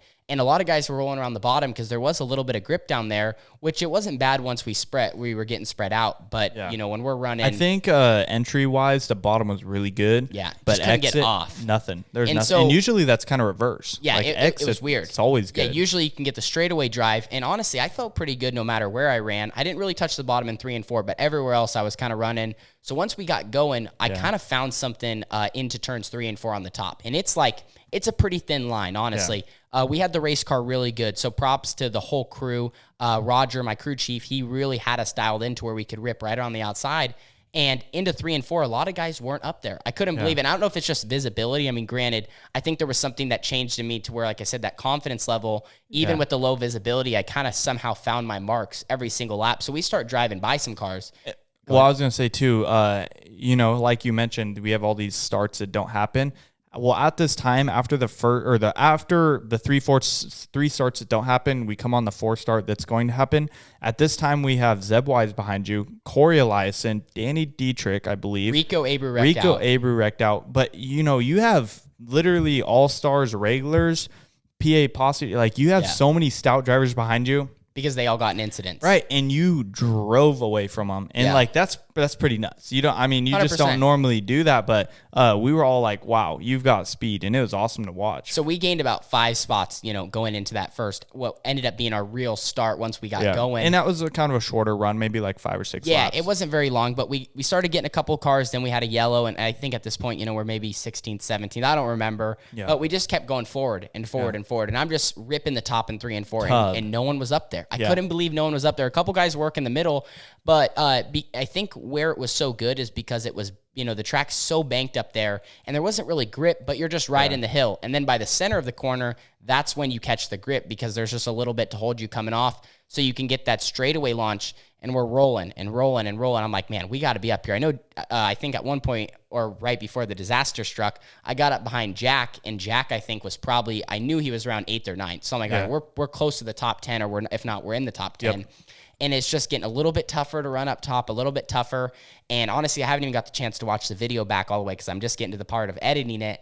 But I just missed the corner. And I didn't even miss it. I just got the right rear off it. Mm-hmm. It was getting a little hard to see, and my right rear just got off it, and it sucked me off, and I was done. So I fell back, I think, from 8th or 9th all the way back to 18th. And then we passed a couple of cars, maybe 1 or 2, and just going back and forth a lot. But we were running really good. So I think that's the disappointment, obviously, of like, man, that was going to be our night. Like, if we keep going when I slid off, there was still plenty of laps in the race. We might have a top 5 run, get a yellow. We might be in contention to run really far up front, but it just didn't line up how we were hoping to. Well, one of the funny things too is like, although that night had kind of went like disappointing because it wasn't going to be our best night yet, it still was our best night yet. It was awesome. And then a quick question for you. When you're running that good and you're just rolling past everyone, like you're going tub, like, you know what I mean? Do you experience a mind change that is more of hit your marks to I'm just gonna drive, like I'm pumped. Like you almost get pumped up in the car, like I'm rolling. Like you just know honestly, you're faster. I think there was only one moment I kind of can remember where I was like, man, like we're actually running really good. Like kind of that, but like I don't know, you're so locked in, and like it takes so much concentration. Like 1 and 2, it was more like the biggest thing I was just trying to pay attention to where guys were at in front of me, because like I said, the visibility wasn't good. Yeah. And I was waiting for someone to change it up and start taking my line away. So I was also preparing. Like, hey, what if I got to switch up what I'm doing? Because it's working, but what if my car's not good if I have to go somewhere else? Yeah. And so that never ended up happening, but I was just like, hey, keep hitting your marks, because like I talked about 3 and 4, at the beginning of the race, I felt like I was more straight, but kind of by later, I'm getting a little bit looser because it's it's folding over the lip that was there. And so eventually there's just nothing. Yeah. And that's where I slid off, because I just got in. I wasn't able to get the car where it needed to be, and that's my fault, and I slid off the edge. Yeah. But I don't think there's like the moment of like, oh my gosh, we're flying. It's just like, man, this is going good, but like, things can change like it did in a matter of laps. Yeah, I was just curious about that, because I know like there's instances and, other variations of sports or racing where you're like, okay, I think I got this. Like I'm checked out. I'm going to transfer. I'm going to win this. And I didn't know if you had gone through that where something like a mind change like that helps your driving or whatnot. So that was definitely our best run yet of OHIO Speedweek. And I think when a situation like that happens where you fly off the track, like we just got to keep our composure. I know it sucks, but you just gotta finish the race. You obviously can't give up there. And I think it just overall makes you better when we go back to tracks like that, even when we're in that situation again at a completely different racetrack where there's no possibility of sliding off the edge. It's just, you got to have the concentration. You got to just try to be perfect. And also maybe, in that case, maybe it's you switch up your driving a little bit, not to where you're more conservative. I don't want to use that word, but, maybe that's where, like at that track, if I start moving down maybe a car length on entry because it's almost gone, and you just try to, drive it, through the slick more, I don't know. There's just so many different ways that could go. Yeah. But anyway, overall, a really fun night. We were really fast, and I think that's a good way for us to end the week on a win. Yeah. We ended up not running Portsmouth because the chance of rain was very, very high, and they ended up getting it in. Limeland. Also, Limeland canceled. Limeland canceled, yeah. Which we were so disappointed about that because, we wanted to do the iRacing versus real life video, which I have had on my list for years and years to do. But that's okay. I'm sure we'll get the chance to do that when we go to Knoxville later in the year. So we'll get that opportunity. But as far as like the whole week, I have a couple of things on my phone that I want to go through before we kind of wrap up the episode. One thing to mention, shout out to the All-Star Circuit of Champions. Yeah. They were great to us all week. Nice people. If you guys need anything, let us know. Always trying to give us information on the different racetracks, like, hey, park here, do this. Just, great people, a great series. Even some of the other host teams, the teams were great. There was a lot of teams that reached out, maybe if they had like a fan that was a crew member or something. They brought us water, couple of drivers. Snacks. Yeah. Oh, okay. Thank you for reminding me. Yeah. So Stephanie Linder, which the Linders are big in Ohio 410 sprint car racing. Stephanie Linder does all the organization stuff for donations for the teams. Mm-hmm. So they had like water for us all, or they brought water to us. There was fans that donated money specifically to our team. So shout out to them. Mm-hmm. Granola bars, snacks, goldfish, like candy, like all these little things. It helped. Stuff for like washing clothes if we went to a laundromat, quarters for the car wash, like more stuff than that. Also like brake clean, WD-40, just little things that, may not seem like a lot, but that's huge. Like that really, and also just the effort that they put in. So shout out to Stephanie Linder and every fan that participated, not only donating to our team, but just, supporting dirt track racing as a whole. It just makes you feel like, it's a feel-good moment. Going in there, we definitely thought, we're the outsiders.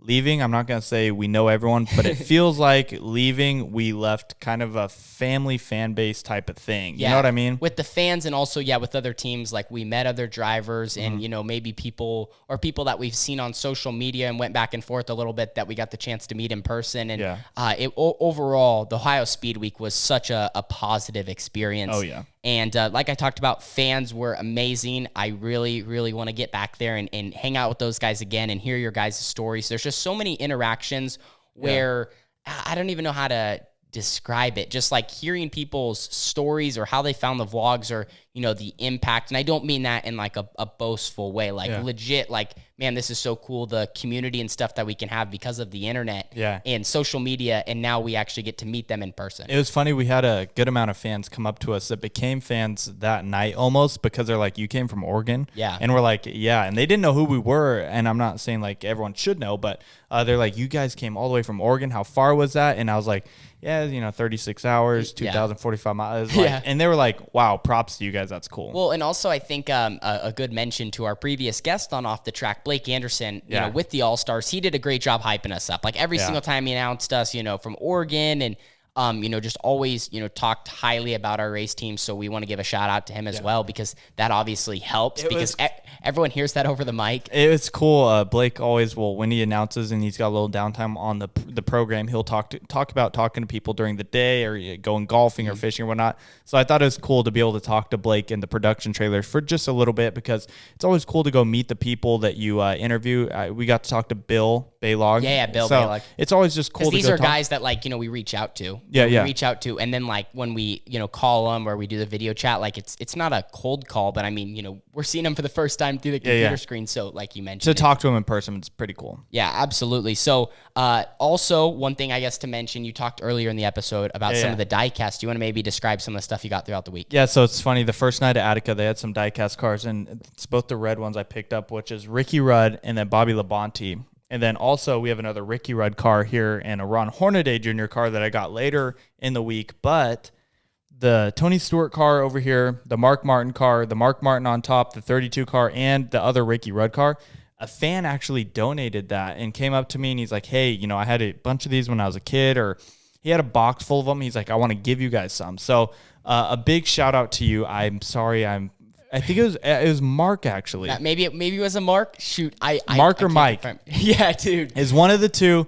But anyways, big thank you to you. You came over and you brought one of the coolest things I've ever seen. We actually have a car cover for the 6 car of Mark Martin's car, and I've never had a diecast with an actual car cover. So I shouted him out in my video. So absolutely. And sorry, we just meet so many people throughout the week. It's just, because there was like, after even he gave that to us, there's lines of people you're trying to get through it, and that's during the night.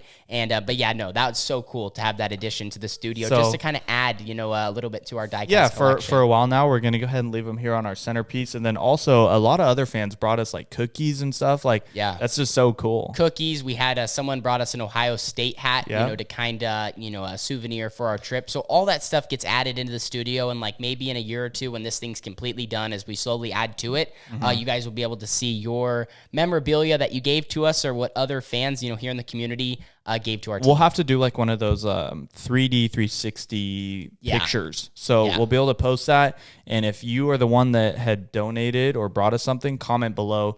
That's pretty cool. Absolutely. Absolutely. So now into our little last segment before we kind of wrap up the podcast, we got to rank the 6 tracks that we went to, first to 6th, and no hard feelings.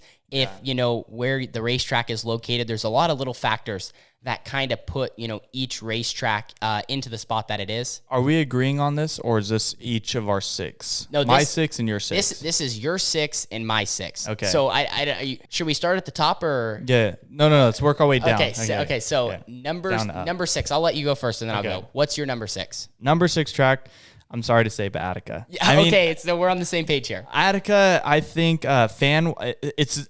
When I say it was not my least favorite track, is because of the track and the racing. Yeah, we're talking specifically mainly on racing, I feel like. Okay, I was going to say the tracks, or the fans and the people and the hosts, they were awesome. Yeah. And the facility was cool. But I'm going to say track-wise, I'm going to go with Attica. And 6. I think part of why maybe we both agree on Attica is just, it was our first night in Ohio, so also we're acclimating. We're trying to figure it out. I hadn't been in the 410 for a little bit. Yeah. So that contributed to, like, maybe if we were in the A-main event, we get some more laps and a little bit of a different outlook. But the main thing about Attica that I struggled with, and something that's going to take more laps there, is just how it kind of stayed fast throughout the night. I didn't really see guys, like even Peck. So Peck he was out front in the A-main event. He was checked out. Yeah. He went to the back after an incident, and he really didn't pass a lot of cars, even though he was the fastest guy out front. And that's just that tight, dirty air too. The dirty air, the dirtiness in the racetrack. So to me, I just didn't feel like that on that particular night. It didn't race that well. So this is, judging it off just one night. But on to what's your number 5? Number 5, I'm going to have to go with Wayne County. Wayne County. Okay, so mine's Waynesfield. Okay. So we're on different. So why Wayne County? I'm going to go Wayne County just because, I thought it was great to watch the races, but when Larson got out front, it was kind of checked out. It was 2-lane racing, but it was a bigger track, and I think some of the other racing... Actually... we're having a switch up. I take it back. Number 5 was Sharon. Because it rubbered down, if Sharon was a qualifying Sharon and a heat race Sharon, it'd be my number 1. But Wayne County's your number 4, probably. Wayne County's number 4. So I'm going to go Sharon 5 just because it rubbered down. I'd love to come back so I can change this order, though. Yeah, so I would say my number 5 is Waynesfield, just because another track I didn't get a lot of laps on, and it was super narrow to start the night. The racetrack at the end of the night looked really, really good, but I just didn't get to experience that. And I don't know, there's just something about that style of racing that I still need to work on a lot, and it's not necessarily my favorite. So it's not like I wouldn't want to go back there. I would absolutely love to go back to that racetrack, but it's just not like when I think of what my perfect style of racing that is the most fun to watch, most fun to be behind the wheel, and not even, but just, a good playing field for everyone. It just, to me, it wasn't necessarily that. But Waynesfield was still a great track. That's my number 5. And then my number 4 is Wayne County. Okay. I thought Wayne County was really unique. I like how both ends were a little bit different. I felt like it raced really well up front. Yeah. And like I've been saying, a lot of this kind of goes off our results, as a driver. But Wayne County, the facility, all that was good. The racing...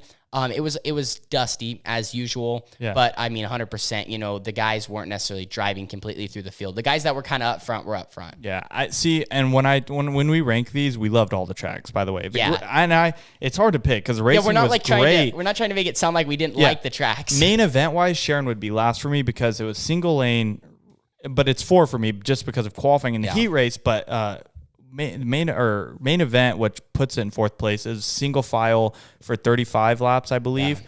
And it was just rubber. And I mean, it's as a spectator, as a fan, it's just not fun to watch. Yeah. And I think that's the reason it places number 4. It's a good chance, too, for you guys to hear even our differences and our thoughts from the tracks. But qualifying is probably number 1. Like, it was sick. So, number 3. What's your number 3? Number 3, that's a toss-up. I'm probably going to go with Waynesfield. Waynesfield, yeah. Because I thought racing was pretty cool. It was awesome throughout the whole night. It was a tighter bull ring. And I thought...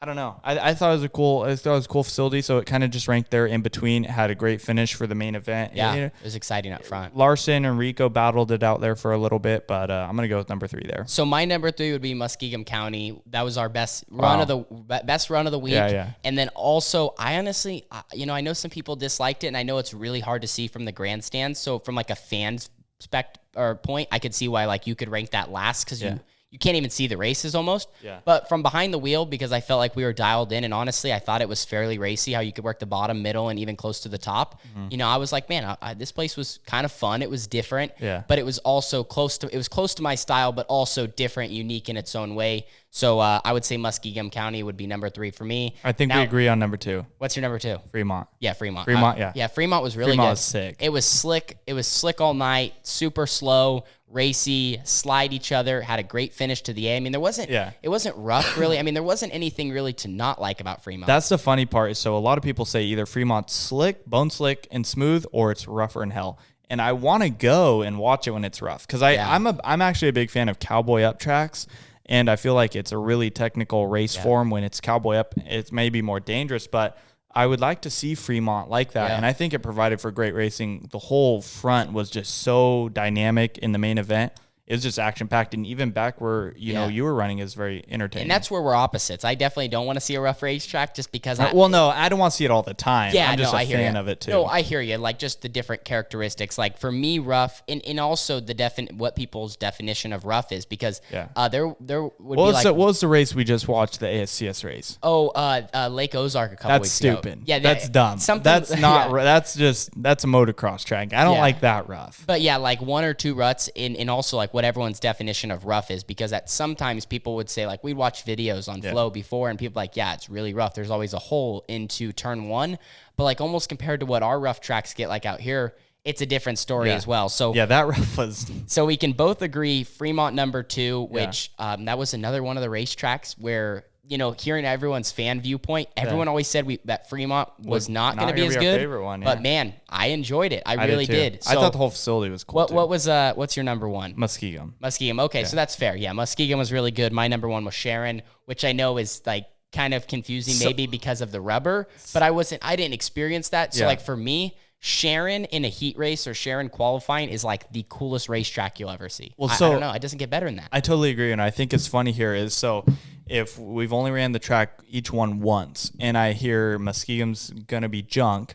but Sharon was junk and it's supposed to be great. So, if we ever go back and run again, it could be totally opposite. Yeah. But the reason I place Muskegon like number 1 is because the racing throughout the whole night was fantastic. It was very dicey. The racing up front was dicey. In the back, it was 2 lanes. And I think that was kind of the best 2-lane racing that held out the whole night. Yeah. And then the only thing that would rank it lower for me is the dust. Yeah. And we sat for the modified. Yeah. Even it was modifieds or whatever version of Fender style. Well, no, it's UMP modifieds. But did we watch the sprint cars too? I think we watched the first. Yeah, we did the dashes. The dashes. There's 5 cars out there and it's dusty. It was so bad. Like it was so dusty, and they were selling ski goggles down below. That's how dusty it is. Like they're branding their own ski goggles to get the dust out of your face. But I think I would agree. Sharon qualifying wise in heat race probably number 1. Like that was sick. Yeah. I would really wish that was a main event. You track. almost just persuaded me to move Muskegon to 1 because like man, when you do think about it, like the racing was good up front. It's like 2 lanes the whole night. Racing was good where I was at. Like the heat races were good, and so it's a toss up. Single car. Was it single car? No, it was 2 car. So it all just really depends on what surface you get on that night, and heck, we could go back and run all those tracks again, and we would say Attica is the best because Attica was good. So it just all depends, but that's kind of our top 6. I guess we'd be interested. I think all that I got from that is we're going back because we got to run them again. So that's the last question. Well, first off, put your top 6 in the comment section down below from watching or being at the racetrack. I'd love to hear what your favorite Ohio track is.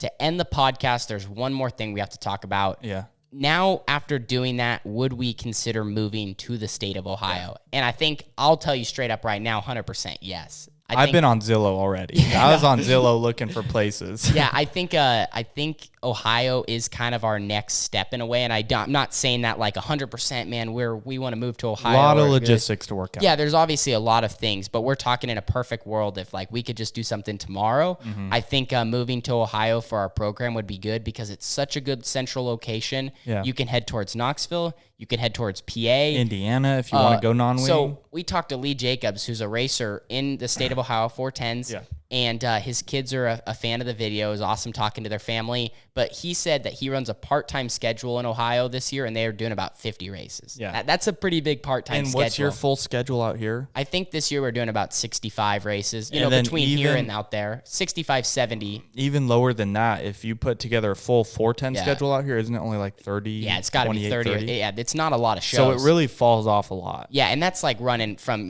Central California all the way up to Washington for outlaw shows and stuff like that. So, but he says they never travel more than 2.5 or 3 hours, and they can run like 50 shows, and they can run Friday, Saturday, and Sundays, and some of OHIO Speedweek and stuff like that. So I think for us, the goal, in a perfect world is like we would love to move to Ohio or somewhere out there, just because it's even Indiana, because it's just good for going a little bit south, going towards Knoxville and going towards PA. And when you say move out there, like we said, there's a lot to work out, but that wouldn't necessarily mean everything moves out there. Maybe just a race team. And then that way, you have somewhere in the wintertime, it stays out there. Yeah. There's just a lot of different variations, but that way we could come back here and run. Yeah. There's just so many different ways. And we wouldn't be out there for the whole year. You probably go out there at the beginning of April and you come back at the end of September. And there's you just hit the race season hard. There's many different ways you could do that. And like I said earlier in the podcast, like Ohio is a place I actually legit was like, man, I think I could live here and I would like it because it's a lot of small towns. That's what I love. At least you don't have to pay the fee to get in every time. Yeah, no kidding. So like little things like that. And Ohio, man, I think, if we could make it happen, if there's anybody watching, like, man, I would love to drive someone's race car out there or drive my own stuff, whatever. Yeah. But I think Ohio is really where it's at for local racing, right there with PA. Yeah. Just if you're in PA, it's a lot farther to go to Knoxville, if that makes sense. You're not as centrally located versus if you're in Ohio, you can run all their tracks. You can head west, you can head east. So I think that's we got to get out to Lernerville because I got an offer to drive a 4-banger out there. So if we're going out there in your car, I need to get a 4-banger. Lernerville's just in western PA, and a lot of that's close to Sharon. A lot of guys. The best part about Ohio, it's so close to even every track is in. Yeah, you're not traveling 9 hours to go race like we have to sometimes. But anyway, I think that's going to kind of wrap up the Ohio Speedweek. Is there anything else? I not really. I mean, other than just a big thank you to everyone that came and said hi, bought merch. It was truly an eye-opening experience, and I think me and you we just want to keep working as hard as possible. Yeah, we definitely want to get back out there, and it was a huge motivation for that. And a shout out to our crew, and more importantly, my mom and dad for making it happen as well, and working hard and taking the time off from family business. Carly, the crew, everyone. We put our heart and soul into this program, and this is what we do. We're racers, and that's all we commit our time to. Yeah. And it was a trip that I think we'll remember forever. So thank you guys so much for watching episode number 23. Our season doesn't stop, though. We now head to Dirt Cup for $15,000 tomorrow morning. Yeah, it's 10:21 right now at night. We've been shooting for about 2 hours almost. But, man, we love what we do. We're going to continue doing what we do. And now it's time to focus on the biggest race in the Pacific Northwest each year, $15,000 to win ASCS National Dirt Cup. And, man, let's get after it. So we'll be signing off, and we'll see you guys next week. Ladies and gentlemen, boys and girls, children of all ages, you are watching Off the Track, and it is time to drop the hammer.